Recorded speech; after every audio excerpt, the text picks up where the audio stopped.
जोहार मुझ संबलपुरी लोकगीत गायक जितेंद्र हरिपाल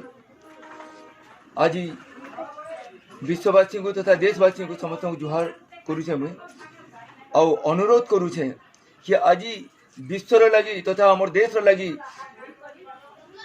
ई महामारी बीमारी कोरोना जन आसी जीवन नेवार लगी आमे केंटिगिर बचमा से प्रयास करवाटा जरूरी है। निजे बचमा अन्य मान को भी बचामा जेन माने आमर लगी बचाबार लगी अनेक किसी काम करुछन से मान को हमें सहयोग करमा जनता डॉक्टर नर्स पुलिस सफाई वाला समस्त को हमें सहयोग करमा। आज जे अनुरोध करिछन एटा कि हमें से आमर गोटे आम जनता बागिर आमर देश प्रधानमंत्री नरेंद्र मोदी जी से हमको अनुरोध करिछन आउ आमर ओडिशा मुख्यमंत्री भी हमको अनुरोध करिछन कि समस्ते ई लॉकडाउन के मानमा आउ बाहर बाटा वर्जित करमा आउ किछि दिन रो कष्ट सहले हमको निश्चय कोरोना रु मुक्त हमा करी निश्चय आशा करूँ और से लगी अनुरोध है कि हम कहनी हाल ने भी कोरोना के निश्चय हरामा कोरोना हारबा हारबा।